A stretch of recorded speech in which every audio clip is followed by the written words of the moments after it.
మరో breaking news చూస్తున్నాం. వైసీపీలో వాయిస్ పెరుగుతోంది. పార్టీ ఓటమికి ఈవీఎంలే కారణమంటూ అధినేత జగన్మోహన్ రెడ్డి తేల్చేయగా ఆయన వర్షన్ కు విరుద్ధంగా మాజీ మంత్రులు ఎమ్మెల్యేలు గళమెత్తుతున్నారు. తాము ఆనాడు చేసిన కూల్చివేతల వల్లే ఓటమి పాలయ్యామని మాజీ మంత్రి అమర్నాథ్ కుండబద్దలు కొట్టారు.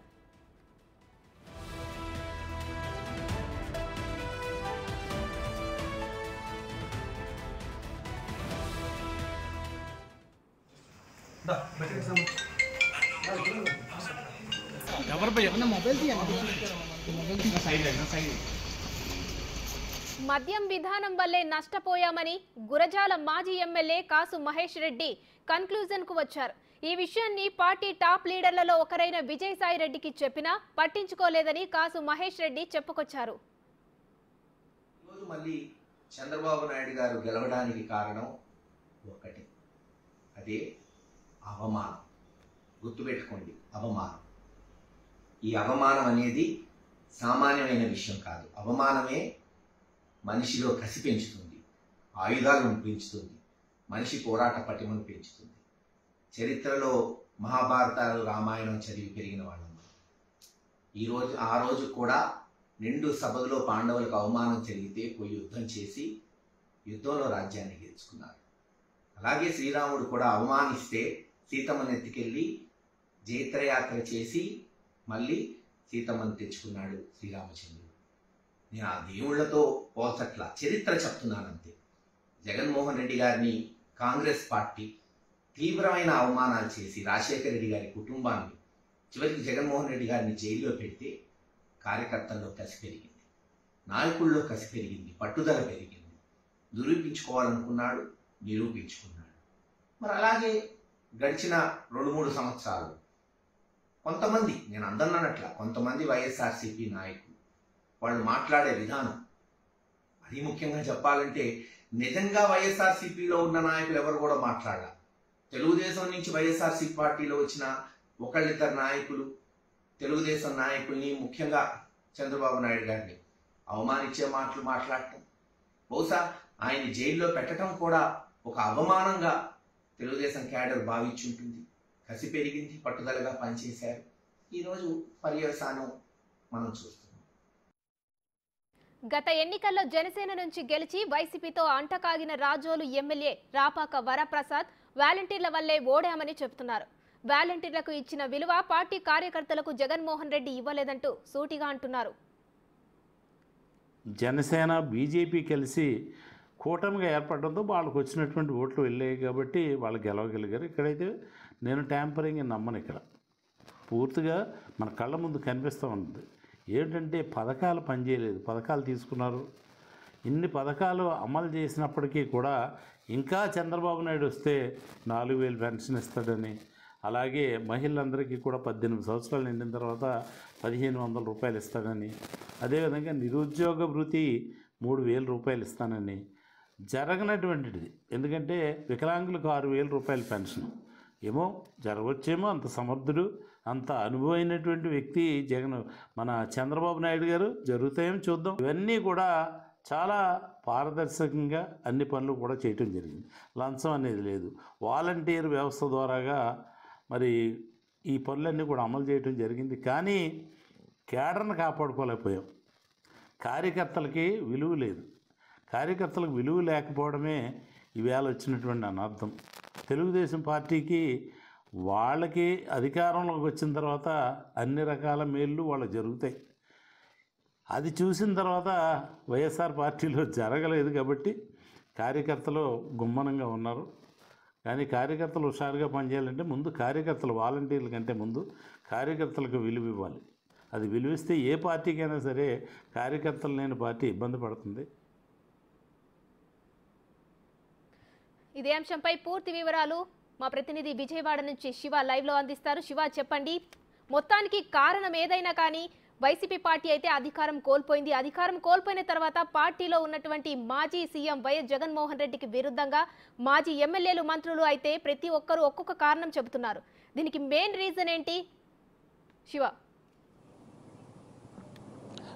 మొత్తం మీద చూసుకుంటే వైఎస్ఆర్సీపీ ఓటమి తర్వాత విశ్లేషించుకునే పనిలో పడ్డారు.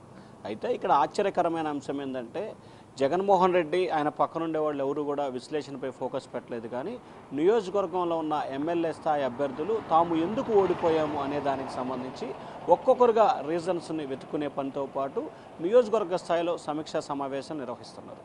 గతంలో చాలామంది అంటే ఫలితాలు ముగిసిన తర్వాత కొంతమంది సజ్జల రామకృష్ణారెడ్డి అలాగే ధనుంజయ రెడ్డి కారకులు అని చెప్పి విమర్శల వర్షాన్ని గత 10 రోజుల క్రితం కూడా చూపించారు. తాజాగా చూసుకుంటే ఇప్పుడు ముగ్గురు కీలకమైన నేతలు. ఒకరు చూసుకుంటే కనుక మాజీ మంత్రి విశాఖపట్నానికి సంబంధించిన గుడివాడ అమర్నాథ్ ఏదైతే గతంలో బెదిరింపులకు పాల్పడటం, కొన్ని భవనాలు కూల్చివేయటం, అలాగే కొన్ని విమర్శలు చేయటం, వ్యక్తిగత దూషణలు చేయటం మూలంగానే ఓటమి చెందామని చెప్పి ఆయన క్లియర్ కట్గా చెప్పారు. సో ముఖ్యంగా చూసుకుంటే వ్యక్తిగత విమర్శలు చేయటంలో ఆయన కూడా చాలా సందర్భాల్లో చేశారు. పవన్ కళ్యాణ్ మీద అంటే ఒంటెద్దు మీద లేచిన పరిస్థితి కూడా అప్పటి మంత్రి గుడివాడ అమర్నాథ్ పరిస్థితి. సో ఈ నేపథ్యంలోనే అనేక కారణాల వల్లే ఓటమి చెందాము, ఆ కారణాల్లో ప్రధానమైన కారణాలు ఇవి అని చెప్పి కూడా ఆయన ఐడెంటిఫికేషన్ చేయడం జరిగింది. ఇక రెండో వ్యక్తి కాసు మహేష్ రెడ్డి. ఈయన రాజకీయంగా చాలా కీలకమైన కుటుంబం ఇది. ఏదైతే కాసుకు సంబంధించి కూడా బ్రహ్మానందరెడ్డి ఆంధ్రప్రదేశ్కు ముఖ్యమంత్రి చేయటం, ఆయన తండ్రి కాసు కృష్ణారెడ్డి ఉమ్మడి ఆంధ్రప్రదేశ్లో మంత్రిగా చేయటం, ఈయనటిని మించి కూడా కాసు మహేష్ రెడ్డి మాజీ ముఖ్యమంత్రి జగన్మోహన్ రెడ్డికి కరెక్ట్గా కూడా బెంచ్మెంట్ కలిసి చదువుకున్న పరిస్థితి కూడా కనిపించింది. ఈయన కూడా ఈరోజు చాలా కీలకమైన ఆసక్తికరమైన వ్యాఖ్యలు చేశారు. ముఖ్యంగా ఓటమికి సంబంధించి కూడా చంద్రబాబు అరెస్టు ప్రధానమైన కారణం. అలాగే ఎవరైతే కొంతమంది నేతలు టీడీపీ నుంచి వైసీపీలో చేరారో, అది పార్టీ పెట్టినప్పటి నుంచి, నిన్న ఇవాళ కాదు, వైసీపీ పార్టీ పెట్టి నుంచి టీడీపీలో నుంచి వైసీపీలోకి వెళ్ళారు. ముఖ్యంగా రోజా, గుడివాడ నాని, వల్లభనేని వంశీ ఈ ముగ్గురిని ఉద్దేశించే ఆయన కీలకమైన వ్యాఖ్యలు చేశారు. వీరు చేసిన విమర్శలతో పాటుగా చంద్రబాబు అరెస్టు, అలాగే లిక్కర్ ఇది కూడా చాలా ఎక్కువగా కారణాలు చూపించింది. చంద్రబాబు అరెస్టు అలాగే ఆయన వ్యక్తిగత విమర్శల్ని టీడీపీ నేతల్లో కార్యకర్తల్లో ఒక కసిని పట్టుదలని పెంచింది. తద్వారా ఓటమికి ప్రధానమైన కారణమయ్యాము, వీటికి కారకులు వీరే అని చెప్పి కూడా ఆయన గట్టిగా ఘంటాపదంగా చెప్పారు. మరొక నేత జనసేన నుంచి వైఎస్ఆర్సీపీలో చేరిన మాజీ ఎమ్మెల్యే రాపకొర ప్రస్తుతం అమలాపురం వైఎస్ఆర్సీపీ ఎంపీ అభ్యర్థిగా బరిలో దిగారు. వాలంటీర్లకు ఇచ్చిన ప్రాధాన్యత కార్యకర్తలకి నేతలకు ఇవ్వలేదు. అలాగే వాలంటీర్ల వ్యవహార శైలి చాలా ఇబ్బందికరంగా మారింది. వాలంటీర్లు ఉన్నారనే ఏకైక ఉద్దేశంతో కార్యకర్తల్ని పట్టించుకోకుండా క్యాడర్ని వదిలేసిన పరిస్థితి కనిపించింది. తద్వారా ఈ ఓటమికి ప్రధానమైన కారణం అని చెప్పంటే నిన్న ఈరోజు మాట్లాడిన ముగ్గురు నేతలు కూడా 3 రకాల అంశాలను కూడా కారణాలుగా విశ్లేషిస్తూ ఓటమికి కారణాలు చెప్పారు. ప్రధానంగా చూసుకుంటే ఎవరెన్ని చెప్పినా అంతిమంగా చంద్రబాబుని వ్యక్తిగతంగా దూషించటం, అలాగే కొన్ని భవనాల్ని కూల్చివేయటం, అలాగే చంద్రబాబు అరెస్టు, వీటి మీదే ఎక్కువగా ఫోకస్ పెట్టారు. ఆ అరెస్టు విమర్శల్ని తెలుగుదేశం పార్టీకి సంబంధించిన నేతలు కార్యకర్తలు చాలా సీరియస్గా తీసుకున్నారు, కసిగా పనిచేశారనేది వారు చెప్తున్న అంశం. సో వాస్తవానికి చూసుకుంటే చాలా సందర్భాల్లో కూడా ఏదైతే వైఎస్ఆర్సీపీ నేతలు చేస్తున్న విమర్శల పట్ల చాలా ప్రజల నుంచి కూడా తీవ్రస్థాయిలో వ్యతిరేకత కూడా వ్యక్తమైంది. కానీ అప్పుడున్న పరిస్థితుల్లో కేసులు పెడతారనో, బెదిరింపులకు పాల్పడతారనో, ఇంకోటి చేస్తారనో ఎవరు కూడా బయటకు వచ్చి మాట్లాడలేదు. సైలెంట్గా ఉండి నిశ్శబ్ద విప్లవం మాదిరిగా ఓటు రూపంలో ప్రజలు వారి అభిప్రాయాన్ని వ్యక్తం చేశారు. సో ఏదైనా సరే చేతులు గాలిన తర్వాత ఆకులు పట్టుకున్న చందాన అన్ని జరిగిపోయిన తర్వాత ఓటమి చవి చూసిన తర్వాత నేతలు మేల్కొన్నారు. శివ, ఇన్నాళ్ళు పార్టీలో ఉన్న మాజీ ఎమ్మెల్యేలు మంత్రులకు పార్టీలో ఏ నిర్ణయం తీసుకున్నా తెలుస్తుంది. మరి ఇన్నాళ్ళు నోరు మెదపని వారు ఇప్పుడు ఒక్కసారిగా ఓటమి పాలైన తర్వాత జగన్ కు విరుద్ధంగా తమ గళాన్ని వినిపిస్తున్నారు. దీనిపై అప్డేట్స్ ఏంటి శివ? అంటే ప్రధానంగా చూసుకుంటే గతంలో నోరు మెదపలంటే అదే పరిస్థితి. వాళ్ళు వాస్తవ పరిస్థితిని చెప్దామని చెప్పి అనేక సందర్భాల్లో జగన్ దగ్గరికి వెళ్ళినా జగన్కి సంబంధించి వారికి దర్శన భాగ్యం కలిగిన పరిస్థితులు లేవు.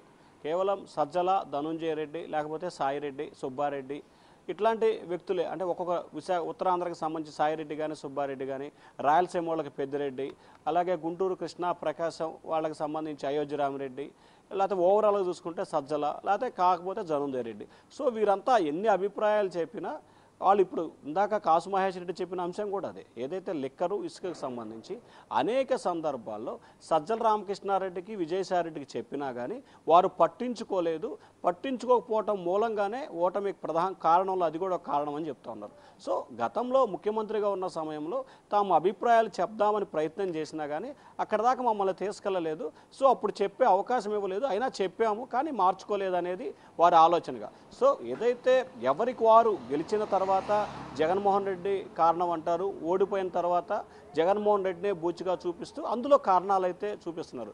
సో ఓవరాల్గా చూసుకుంటే ఓటమికి కర్ణుడికి శాపాల మాదిరిగా వైఎస్ఆర్సీపీకి ఓటమికి అనేక కారణాలు ఉన్నాయి. ఆ కారణాలను వెలికితీసే ప్రయత్నంలో భాగంగానే ఎక్కువ మంది నేతలు జగన్మోహన్ రెడ్డితో పాటు సజ్జల ధనుంజయ రెడ్డిపై కూడా గురిపెట్టి వారి విమర్శలను అయితే సంధిస్తూ ఉన్నారు.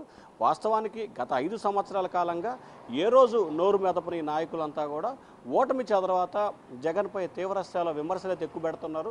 తద్వారా వారు చెప్తా ఉన్నారు, అంటే జగన్ని విమర్శిస్తున్నామని కాకుండా రానున్న రోజుల్లో మార్పులు చేయాలి, ప్రక్షాళన చేయాలి, ఒక రకమైన పార్టీకి సంబంధించి విధి విధానాలు రూపకల్పన చేసి తద్వారా 29లో గెలుపుకి పునాదులు వేసుకోవాలనే సూచన చేస్తున్నామనేది ఆ పార్టీ నేతలు కూడా చెప్తా ఉన్నారు. Uma, right, thank you Shiva.